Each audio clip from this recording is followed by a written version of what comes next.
ফয়সাল, ও ফয়সাল,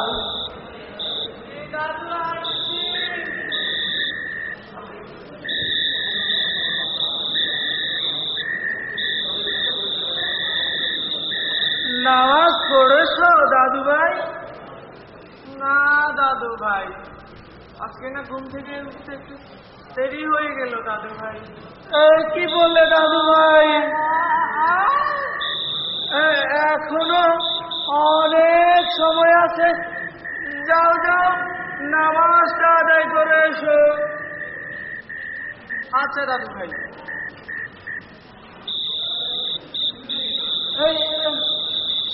ছোটবেলা থেকে নামাজের অভ্যাস না করলে পরে আর নিয়ন্ত্রণ করা যায় না। আবার আজকাল কি যে অবস্থা হলো, নিজেদের কৃষ্টি, কালচার, ইতিহাস, ঐতিহ্য ধরে রাখাটাই মুশকিল হয়ে পড়েছে।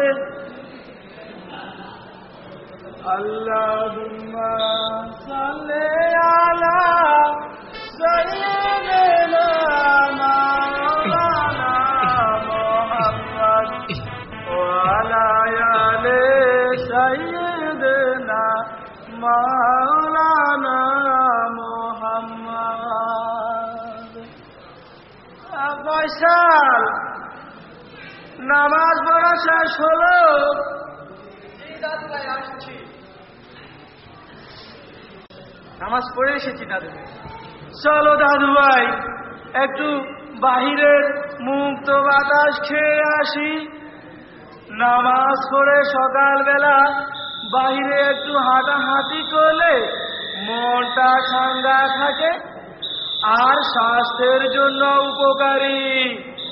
তখন দেখবে তুমি পড়তে বসলে তোমার অনেক কঠিন বিষয়ও সহজ হয়ে যাচ্ছে। তাই বুঝি দাদু?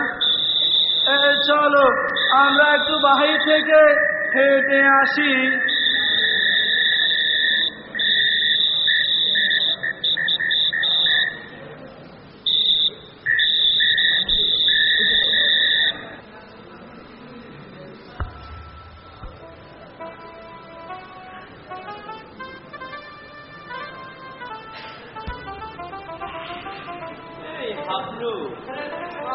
এবার বন্যায় তো আমার জমিটা একেবারেই গেছে।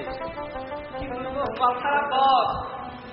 আসসালামু আলাইকুম চাচা, কেমন আছেন? ওয়ালাইকুম সালাম। কি খবর মোহাম্মদ মিয়া? জি চাচা। তো সকালবেলা কোথায় যাচ্ছেন? কোথায় আর যাব, এই নামাজ পড়ে একটু নাতিটাকে নিয়ে হাঁটাহাঁটি করছি আর কি। শেষ পর্যন্ত নাতিটাও তাহলে গোল্লায় যায় কিনা? কি বললে? আমি গোল্লায় গেছি? তুমি এত বড় কথা বলতে পারলে? তোমার এত বড় সাহস হলো কি করে হাবলু মিয়া? চুপ বেটা হাবলুর বাচ্চা। চাচা, আপনি কিছু মনে নিয়েন না। ও বেটা কি বুঝে? আপনি হলেন গিয়ে আমাদের গ্রামের গর্ব। ও চাচা, বলছিলাম কি, আপনি যেভাবে সততার সাথে দিন কাটাচ্ছেন এভাবে এখন আর ভাব মিলে না। তাহলে আমরা কি না খেয়ে আছি? না চাচা, নাওয়া খাওয়ার কথা না। আপনি শিক্ষিত মানুষ, আপনার জীবনে আপনি যতগুলো সুযোগ পেয়েছেন, এই বয়সে আপনার বাড়ি গাড়ি থাকার কথা। এই আর থাক আর বলতে হবে না, আমি বুঝতে পেরেছি তুমি কি বলতে চাইছো। আসলে শুনো মোহাম্মদ মিয়া, বাড়ি গাড়ি টাকা কড়ি এইগুলো হলো ভোগের সামগ্রী। সুখ জিনিসটা একটা আপেক্ষিক ব্যাপার। এই টাকা পয়সা ধন দৌলত এগুলো তো সুখ নেই। যদি টাকা পয়সা ধন দৌলত এগুলোতে যদি সুখ থাকতো তাহলে আজকাল বড় বড় কোটিপতিরা আত্মহত্যা করে মরতো না। তো থাক ওসব কথা, এখন কোথায় যাচ্ছিলে বলো? জি চাচা, যাচ্ছিলাম একটু সোনাদিয়ার চরে। সোনাদিয়ার চরে? ওখানে আবার কি? ও মা, আপনি তো দেখছি কোনো খবরই রাখেন। ও চাচা, এখন আসি। আসসালামু আলাইকুম। আচ্ছা, খোদা হাফেজ। আসসালামু আলাইকুম। ফসলটা যে কোথায় গেল? মা মারা যাওয়ার পরে আমার নাতিটা কেমন জানি হয়ে গেল। বাবা তো থেকেও নাই, দুষ্টটা কোথায় গেল? ওই তো দুষ্টটা। পয়সা বাড়ি যাওয়ার সময় হয়ে গেল। চলো দাদা ভাই, চলো তোমার আমার বাড়িতে ওই যে স্কুলের বাড়ি কাজগুলো করতে হবে। অনেক বেলা হয়ে গেল, চলো।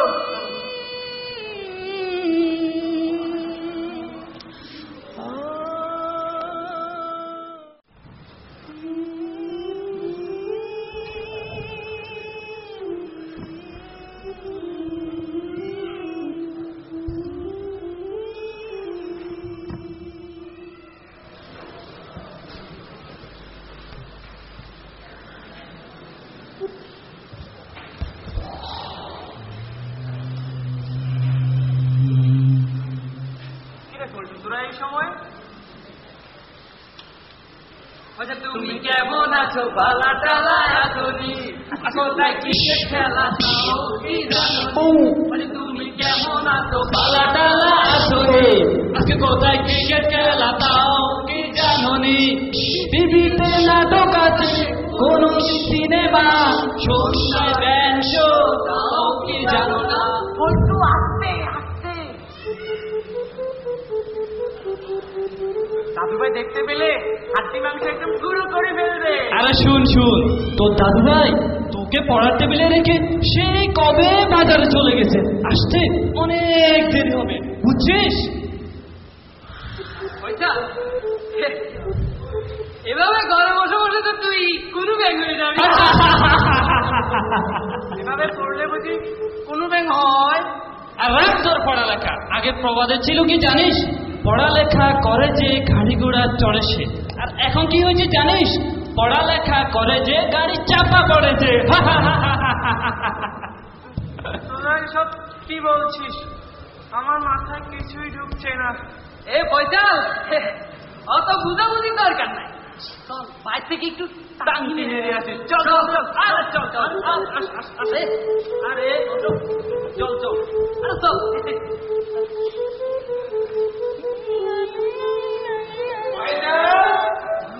এসব কি হচ্ছে?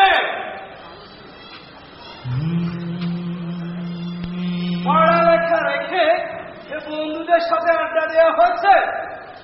চলো ঘরে চলো।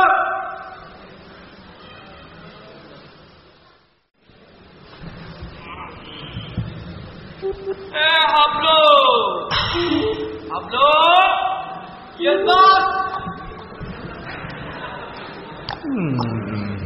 আমার কাজ কার